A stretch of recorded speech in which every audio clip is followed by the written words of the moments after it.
चित्तीना यास त्याचा पांडुरंग दास असे भक्ताचे घरी कामे रसांगदारी न सांगणारा काम करणारा देव, ज्याच्या चित्तात नाही आस त्याच्या दास होऊन राहतो देव आणि त्याची कामं करतो न सांगता. कोणाकोणाची कामं केली त्याच्या निचे भगवंत काही तिष्ठे भाव भक्ती निर्णय दाशपुत्र कन्या विदुराच्या पक्षी त्यांच्याकडे रक्षक प्रल्हादास शर्मा लागे वेदास संगे कबीराच्या मागे शिरी सदा कसा विकू लागे माळ्या सावत्यास करू लागे नरहरी सोनारा उदरून लागे चोपा मेळा संगे दुरे नामयाच्या जने सवीची शिणी धर्माधरी पाणी वाहे झाडे अर्जुनाची रती होय हा सारथी घोषित कृती सुदाम्याची गवळियाची घरी अंगी काय म्हणी द्वारपाल बरे बरे झाला योगोवा चिरून फिरे ऋषिकेश अमृषासाठी सुशीलवाद मेरा बाईसाठी घेतो विष प्याला कामाजीचा झाला पाडीवार गडे माती वाही पोऱ्या कुंभाराची घेत्या मेंद्याची अंगी बरे पुंडलिकासाठी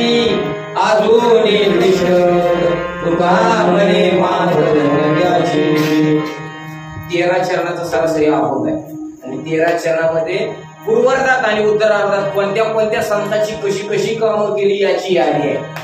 तेवढी यादी वाचली तरी कोणाची आणि यांनी काही पत्र पाठवलं होतं सर हे आमची कामं करा म्हणून. चोखोबरांच्या पत्नीचं बाळण पण काही चोखोबराने सांगितलं नव्हतं, कारण भक्तीचं वेळ तसा असावा लागतो. भक्तांना जर भक्तीचं वेळ असेल पण ते वेळ असं असलं पाहिजे. आम्हाला वेळ असतं असं नाही, पण प्रत्येक जीवाला संसाराचं वेळ असेल. फार संसाराचं वेळ. काही काही माणसं शेवटच्या टप्प्यात आली, शेवटच्या टप्प्यात म्हणजे मावळतीला सूर्य आला तरी त्याला पूर्वार्ध कळेना. वयाच्या प्रभुते विचार ज्या नाही समानते देही बालकाच्या. काही काय बाळाच्या प्रमाणेच अजून म्हातारी माणसं आहेत. बाळाप्रमाणे काही अजिबात कळत नाही. काही काहीच्या पुढे डोकं कोणतं तरी कळत नाही. काय विशेष आहे जगात 4 प्रकार पडले ज्ञानामध्ये. एक आज्ञा, एक अल्पज्ञ, एक तज्ञ, एक सर्वज्ञ. आज्ञा म्हणजे कशातलंच काय कळत नाही त्याला. आज्ञा बरं कमीत कमी तज्ञाने सांगितलेलं आज्ञा ऐकतं, पण अल्पज्ञ कुठं काय गाडी लावून काही सांगता येत नाही. अल्पज्ञ म्हणजे कमीत ज्ञान. गारट्याचा दिवस सकाळ सकाळची गाडी खाली आपल्याला निघालं 60चं स्पीड जाग्याला धरलं त्याला. कोट घातला होता, एक कोटाची एकच गुंडी राहिली होती. 1-2 किलोमीटर गेलं ती कोट लागलं असं फडफाड फडफाड फडफाड करायचं. मग त्याच्या लक्षात आलं ते थोडं अल्पज्ञ होतं. त्यानं गाडी उभी केली, थोडं डोकं खाजवलं आणि लगेच कोट काला उलटा घातला. आता मला फडाडायचं तरी बंद करू. ते फडफडायचं बंद झालं. अशा गाडीची मूठ ओढली का नाही 60चं 70चं 80चं 85 90 95 गेलं. अकलूज 3 किलोमीटर राहिलं आणि वेळापूर 7 किलोमीटर राहिलं. मग ती महिलाचा दगड ह्या दगडाने बघितला आणि फिरवला की आहो ते जोराची धडक देऊन ती दाखवायला लागले वेळापूर 7. इतक्या जोरात पडलं ते मान खाली घालून नाल्यात पडलं. सकाळची लोक कामाला जाणार बघितलं. त्यात ही अल्पज्ञ होती मंडळी. त्यांनी म्हणजे कोणतरी पडले मदत केली पाहिजे. उचलून रस्त्यावरती आले. एक मला मोठी फिरली पाहिजे पोटाच्या गुंड्या माग मोठी फिरली. दुसरं मला काय करायचं म्हणजे लावली गुडघा. आता काय इकडे तिकडे हे त्यानं गुडघा लावून जी पिळायचं चालू केलं. खालचं मी आलं तेव्हा सोडलं आणि पोलिसांनी गुन्ह्या काढल्या पडले ह्याच्या उलट्या गुन्हे. म्हणजे काही अल्पज्ञ संत महात्म्यांची भूमिका आज्ञा जीवाला सांगणार. पण फक्त वेळ लागला पाहिजे. काही माणसं आयुष्याच्या शेवटी सुद्धा संसाराचा विचार करतात. म्हातारी माणसं काय करतात माहिती आहे का? तुम्ही बोलणं ऐकलं तरी म्हणा, तुम्ही जावा त्यांच्या जवळ बसा. ती मंत्र तंत्र एका शब्दात एका वाक्यात पूर्ण करतात. काय करू कसं करू कसं होतं कसं झालं, काय करू कसं करू कसं होतं कसं झालं. म्हणजे संतांचं प्रमाण देऊन सांगायचं झालं तर काय जन्मा येऊनी केले व्याजोडी आयसा घडो घडी चित्ता येतो आठव. एक म्हातारीची वाचा गेली होती. पोरांच्या पुढे जाऊन म्हातारा म्हणत होता एक मला असं काय असेल म्हटलं हांडा दुसरं काय म्हणजे बहुतेक खांडा कुठेतरी बोलावं ना बाबाने आणि तेच सांगण्याचा प्रयत्न चालू आहे. मग डॉक्टरला आणावं का नाही. ती अतिशयानी त्यांनी जीसीबीला बोलवलं पण डॉक्टरला नाही बोलवलं.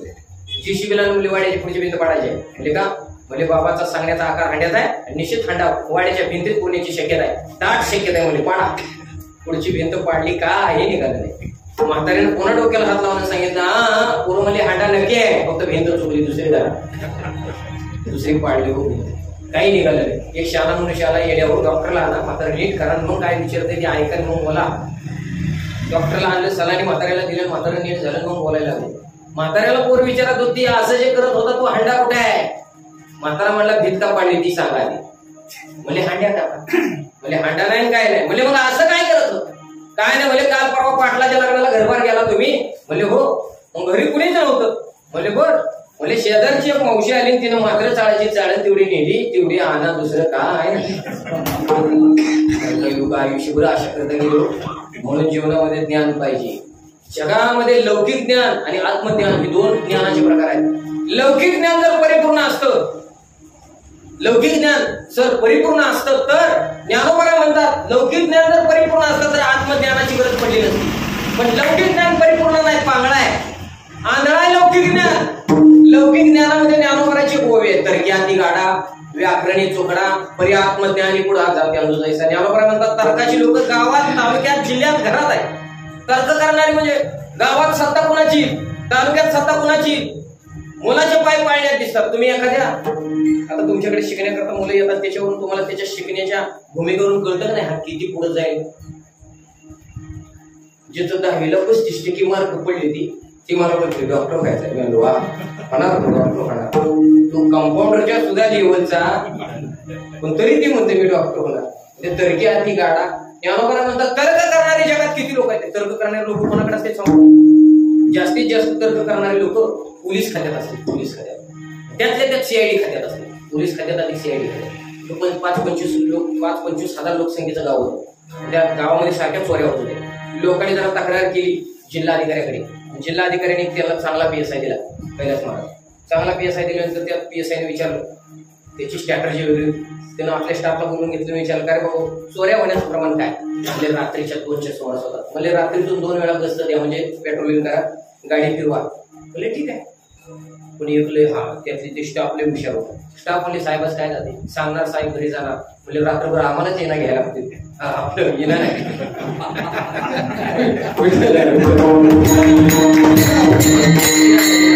आम्हालाच म्हणजे रात्रभर येणायला लागते.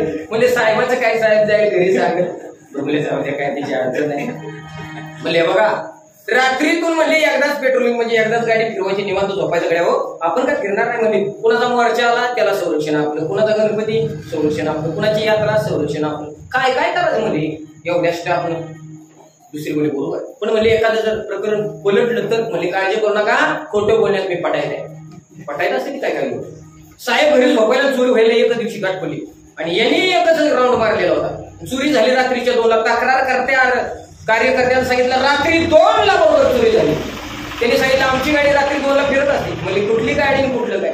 आता साहेबाला कळल्यामुळे साहेबाचा पारा चालला, साहेबांनी बोलून घेतलं त्यांना. यारे म्हणे जाताना यांनी विचार केला आता आपली नोकरी काय राहण्याची शक्यता नाही.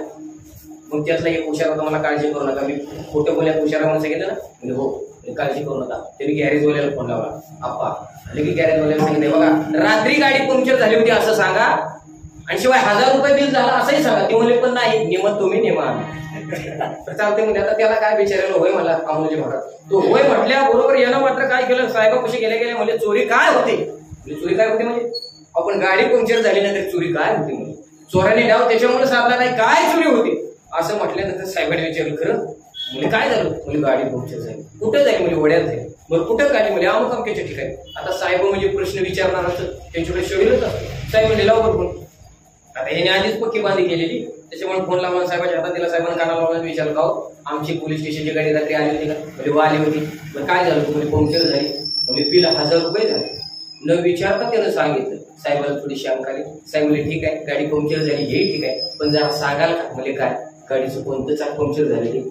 आता ते काही चांगले ठरलं नाही मला. आता उजवं सांगावं तर डावं होईल. तो जर विचारात पडला गॅरेजवाला म्हणतो साहेब बहुतेक पुढचं वाटतंय मला. साहेब म्हणजे तू फोन ठेवू. साहेबाचा मोहरा यांच्याकडे ओळला आणि यांना सांगितलं बरं तुम्ही रात्री गेला गाडी पंक्चर झाली. म्हणजे काढा डायऱ्या लिहा. म्हणजे काय कोणतं चाक पंक्चर झालं ते. आता मी जर पहिलं लिहिलं आणि त्याने जर मागचं लिहिलं तर कसं व्हायचं. त्यांनी ती पेन वही टाकून दिली. पहिलं साहेबाचं पाय धरलं. म्हणजे साहेब तुम्हाला काही जंतर मंतर येतं म्हणजे नाही. मग तुम्हाला आम्ही रात्री गाडीची राऊंड मारला नाही कळलं कसं. ते म्हणजे उगं PSI झालं. तर्की आधी गाडा ज्ञानोबरांची त्यांचं वर्णन ज्ञानेश्वरी देते. तर्की आधी गाडा म्हणजे तर्काच्या आधारावरती कशाचाही सिद्धांत काढतात. तर्क करणारी माणसं आंधळी सुद्धा असू शकतात बरं का. आंधळ्या माणसानं डोळस पांगळ्या माणसाला सांगितलं ही भोपळं घेऊ नको. ते मला का मला डोळं तुला आंधळा, तू आंधळा, तुला दिसत नाही आणि तू मला म्हणतोय अरे येशीवरचं भोपळं घेऊ नको, तुला काय कळतंय म्हणून. अरे येशीवचं भोपळं घेऊ नको, गोडवायचं म्हणजे पण तुला दिसत नाही मग कळलं कसं म्हणजे बघ जाता भोपळा आणला बघितलं तर खरंच करू. तो म्हणतोय तुला डोळं आहे नाही, मला डोळं आहे तरी मला कळत नाही, तुला डोळं नसून कळतं कसं काय. त्यानं सांगितलं तर्की आधी गाडा, म्हणजे माझा तर्काचा अभ्यास आहे. म्हणजे कशावरून, अरे येशीवरचं भोपळं लोक ठेवतील का आपल्यापर्यंत नंबर यायला, कडू असल्याशिवाय राहतील का. हा म्हणजे बरोबर आहे बरोबर आहे, म्हणजे तर्क करणार. पण ज्ञानोबारायचं पुढची बघूया ऐका. ज्ञानोबारा म्हणतात तर्की आधी गाडा व्याकरणी चोकडा, व्याकरणामध्ये चोकडी माणसं आहे परी आत्मज्ञानी पुढात जा छान जायचा. आंधळ्या माणसासारखं जीवन आहे त्यांचं, आत्मज्ञानी संता पडतो. म्हणजे आत्मज्ञानी कोणाला म्हणावं, लौकिक ज्ञान आणि आत्मज्ञान. संतांचं जे आत्मज्ञान हे जगापर्यंत पोहोचवण्याचं माध्यम आहे कीर्तन माध्यम. कीर्तन हे लोकोत्तराचं साधन आहे. कीर्तनाच्या माध्यमातून ते ज्ञान जगापर्यंत प्रगट केलं. कोणतं ज्ञान,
नाचू कीर्तनाचे रंगी कीर्तनाच्या माध्यमातून ज्ञानाचा दिवस बरोबर लावतात.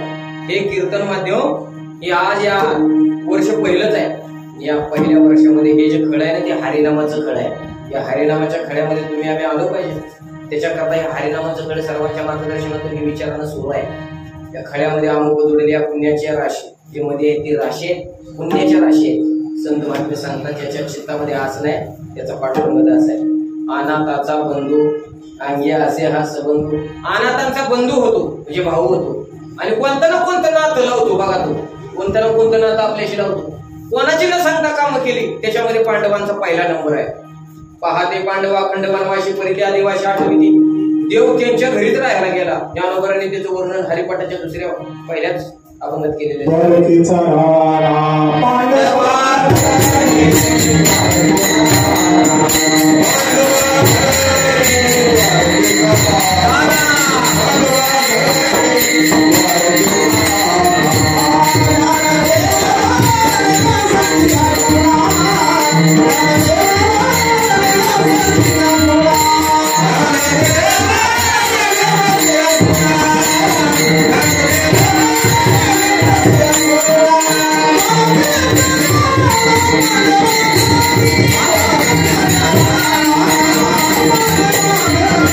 Thank you.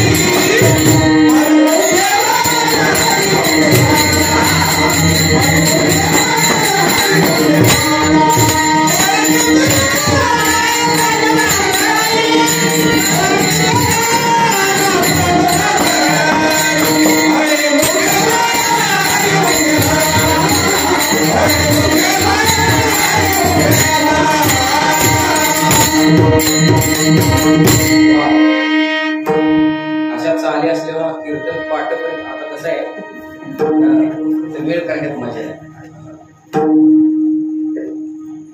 तुम्हाला जीवनामध्ये जर चाली असे रत्न आणलेले आहेत यांनी, रत्न आहे तर अप्रतिम आहे, अप्रतिम. माझं काय भाग्य आहे, आता हे 7-8 दिवसामध्ये यांची मला 2-3 वेळा तर साथ भेटलेली. अशा चाली आहेत, अशा महाराजांकडे चाली आहेत. चालीचा आदर आहे म्हटलं तरी काय हरकत नाही. इकडच्या बाजूला अमोल महाराज, इकडच्या बाजूला तात्या असणं, दोघांच्या मध्ये मेजर असू ना, मग काय त्रिवेणी संगमच असतो आमचा, असं म्हणायला काय हरकत नाही. द्वारकेचा राणा पांडवा घरी, द्वारकेचा राणा म्हणजे राजा आणि पांडवाच्या घरी करतोय काय, न सांगता काम घरी. काय केलं त्यानं काम? पांडवाचा कौरवांचा युद्धाचा प्रसंग होता का, होतं सांगतो म्हणजे से वाटतं. कौरवांनी पांडवांचा युद्धाचा प्रसंग आहे. पांडवाखाली काही लोक मरत आहेत आणि कौरवाखाली काही सैन्य गेलेला आहे, याची खंत मनामध्ये घेऊन आई पुढे गेला. तो म्हणतोय मला पांडवांसाठी संपवायचे पांडव, मला वज्र देवायचा आहे आई, मी कोणाकडे जाऊ सांग. आईने सांगितलं दादाकडे जा. कोणत्या? विरोध धर्मराजाकडे जा. धर्मराजाकडे? अरे म्हणजे ते संत आहेत, साथ आणि मवाळ मित्रले पर्यंत असा शब्द जे शिकवलं अमृतासारखे त्यांचे शब्द आहेत आणि ते खरे मार्ग सांगणारे आहे. लटिके वचन नाही ते युद्धासी म्हटल्यानंतर तो सांगून म्हणजे जसं सांगितलं तसं कर. आईचं प्रेम शिवाडा. हा बाबा गेला आणि गेल्या गेल्या विचारलं, म्हणजे मला आईनं पाठवलंय तुमच्याकडे, वज्रदेव व्हायचा आहे, त्याच्यावरती मार्ग सांगा. ती काही लिंतीने विचारत आहे होय, ती त्याच्या तोऱ्यातच विचारत होतं. त्याने सांगितलं काळजी करू नका सुयोधना, तुमच्या आईच्या नजरेमध्ये इतकी ताकद आहे, स्नान करा आणि अंगावरती निर्वस्त्र तुम्ही आपल्या आईच्या पुढे जावा, तुमच्या आईच्या डोळ्यावरची पट्टी सोडायला लावा आणि आई तुमच्याकरता डोळ्यावरची पट्टी सोडेल, नकशिकांत निहाळ की तुम्ही वज्रदेव व्हाल. एवढं सांगितलं बाबांना. तरीही म्हणत होती मागची, म्हणजे ह्याला कारभार देऊ नका, ती दुसऱ्याच्या लग्नाचं भांडी करून देते, कोणाचं काय करते, याच्यावर कारभार दिल्यामुळे हे काही घर फुटायला लागलं. भीम आणि अर्जुनाचं एकामेकावर यायची वेळ आली. भीम अर्जुन म्हणत होते, हे बघा मी म्हणत होतो याच्या हातात कारभार नको. आता तर सुद्धा भीम आणि अर्जुन म्हणते याच्या हातात कारभार नको. का? कारभाराला अक्कल नाही. का अक्कल नाही? वैर्याला सांगितलं गुह्य गोष्ट. वैर्याला कोण सांगेल का म्हणजे आपलं कोण आहे का खांदा, म्हणजे असं सांगायचं काही गरज नव्हती. ही लोकांची कामं करते, ते असं होईल असं होईल तसं होईल. ह्यांची भांडणाचं आत एकामेकाचं दुसपूस सुरू आहे. पण तिथे पडून होता बाबा, ती उठलं आपलं गपची, कोणाला विचारलं नाही, बोललं नाही, काही नाही, उठलं. तो नदीवरती गेला, स्नान केलं, विवस्त्र झाला, एक अंगावरती कपडा घातलेला नाही आणि तो निघाल्याबरोबर हा त्याच्या पुढे ब्राह्मण रूपात गेला, न सांगता खरी काम, कोणत्या गोष्टीची गरज नसताना पुढे उभं राहिला आणि नुसता हसला. केलं तुम्हाला कोण आहे म्हणजे दुर्योधना, मनाची नाही जनाची. तरी जगात 2 प्रकारचे तात्या माणसं असतात, एक लाजी आणि एक बिनलाजी. लाजी माणसं आहे ती म्हणून तुम्ही आम्ही परमार्थाला आहे, आपण लाजी माणसं म्हणजे लाज आहे म्हणजे आपल्याला त्याचं ज्ञान आहे. कोणाच्या संगतीत बसावं का? कैलास महाराज ज्याच्या संगतीत गेले तो जर सुलत येत असला तरी तो लोक आपल्याला काय म्हणतील, कोणाच्या संगतीत जायचं आपण ज्ञान ठरवलं ना, कोणाच्या संगतीत बसायचं, कोणाच्या गाडीवर बसायचं. एखादा गाडी जरी उभा केली तर तुम्ही बसू शकत नाही का? तिथं असा डगमग झालाय, तुम्ही कशाला बसता? तुमची त्याची सगळं पुण्य तिथे होऊ शकते, त्याच्यामुळे तो त्याच्या नादी लागणार नाही. बिनलाजी लोकांना लाजच नसती. ते म्हणले अरे तू राजा आहे, तुझ्या मनाची लाज. नाहीतर जगात बिनलाजी माणसांचा लई प्रकार आहे. एका आजीनं पिरू विकायला आणलं होतं, त्याला पिरू विकायला मांडलं होतं. विकायला मांडल्यानंतर एक गडी आला, त्यानं बघितलं पिरू, पटदेशी पिरू हातात घेतला आणि तोंडातच घातला गेला. ती आजी म्हणली अहो ही विकण्याकरता आणलेले 2 पैसे कमवून माझं पोटपाणी याच्यावरती चालतोय. ती म्हणला मग असं ना, त्याला काय होतं म्हणजे खायला काय अडचण? खायला म्हणली काय माझ्या घरची बाग आहे होय, शेतकरी मी आल्यानंतर 2-4 पेरू खा, 2-4 द्राक्षीचं घडका असं म्हणाले काही लोक आहे, शेतकऱ्यांनाच करू जा म्हणजे आमच्या पोटा पाण्याचा व्यवसाय म्हणजे तुम्ही त्यातलं खाता. जरा मनाची नाही जनाची तरी. ते म्हणला काय लाज म्हणजे काय असते ती लाज? काय असती लाज म्हणल्यानंतर म्हातारीचा अंदाज आला ही बिनलाजी आहे. काय विचारलं नाही त्याला, ती पुढे चालायला लागला पेरू खात खात, पायाची चप्पल काढली, अंगठे पंगत होली, 10 चपल्या मारल्या, ताड ताड ताड ताड. गावातला एक मनुष्य म्हणला नाही का मारती म्हणून, आणि तोही बाबा विचार मानला नाही का मारते म्हणून. का? आणि मग ते चप्पल तुटली, कमकुवत होती आणि तुटल्याबरोबर तिने चप्पल खाली टाकली आणि तंतन करत ती पुन्हा पाठीपाशी बसली. तेवढ्यात एक जणांनी विचारलं का म्हणले तुम्हाला तेवढ्या मावशीने वाटेल तेवढं नको. ती बोलली बरं बोलू नका, पण चप्पल तुटेपर्यंत 10 चपल्या मारल्या तुम्हाला कसं काय वाटलं नाही? म्हणजे कशात म्हणजे चप्पल मारले मला आपलं काय केलं, तिची चप्पल मला काय केलं. त्याला म्हणायचं हा पण ती राजाला ते हसल्याबरोबर तो म्हणला, मी असं आईच्या पुढे लाज आहे का तुला? लाज आहे का म्हटल्याबरोबर तो म्हणतोय, खरं आहे तुमचं, पण मला ते अरे त्याने तुझं हसू होण्याकरता सांगितलं. मग फुलाची चड्डी घालून जा म्हणे. फुलाची चड्डी घातली, त्याला पाठवलं, हा इकडे येऊन बसला यांच्या बैठकीत. तर यांचं या काम्यागाव म्हणजे याला कारभारच द्यायला नाही पाहिजे होता, की सारा आता दुर्धानीला जाणार, त्याचा काय उपयोग नाही. देव मला भांडू नका, मी काय करायचंय ते केले. म्हणजे काय तुम्ही सांगितलं नाही, पण ती मी असे भक्ताचे घरी कामेनं सांगता घरी त्या आईनं डोळ्यावरची पोटी सोडली, नक्षकांत पाहिलं, फुलं सुद्धा होती होती. हे झाली ती म्हणते, हे बाबा कुणी सांगितलं? ते म्हणजे वाटेत एक ब्राह्मण भेटला होता आणि तो माझं हित जाणणार होता. हित मला सांगत होता, लाजी राहा, बिन लाजी राहू नको. म्हणजे बरोबर आहे, त्यानं तुला काकाच बनवलं म्हणून. संबंध काय जोडील अनाथाचा बंधू अंगी असे हा संबंध, असे भक्ताचे घरी कामेनं सांगता घरी. तू बरोबर आहे भक्तात, पण भक्ताकडे काय असलं पाहिजे तर भाव असला पाहिजे. भावाच्या जीवावरती देवाला सुद्धा राबवण्याची ताकद संत महात्म्यामध्ये आहे. ती अभंगाच्या 4थ्या चरणात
भावे देवा सत्ता राबवावे असे भक्ताचे घरी कामेन सांगता करी. चालू बोलायचे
आमचे ताते आदरणीय बाळासाहेब आहेत, आमचे असणारे अमोलजी महाराज टिंगरे गुरु महाराज आहेत, ह्या सेवेची संधी उपलब्ध करून देणारे आमच्या आदरणीय सर यांच्या माध्यमातून सेवा करून द्यायची केलीकडे वाकडे त्यांनी देव झाले भगवान पंढरीच्या करून सेवेला पूर्णविराम विठ्ठल.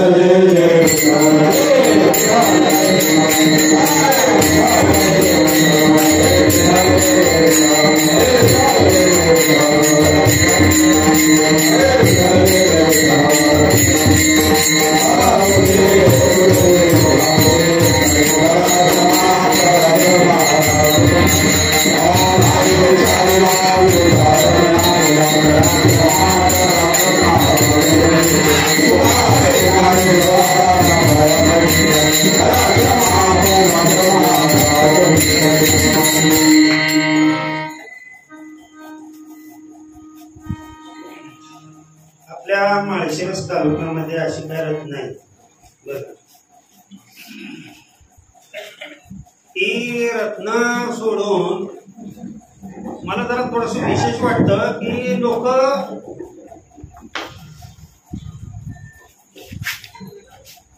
स्वतःजवळ असणाऱ्या सुखाचा उपभोग न घेता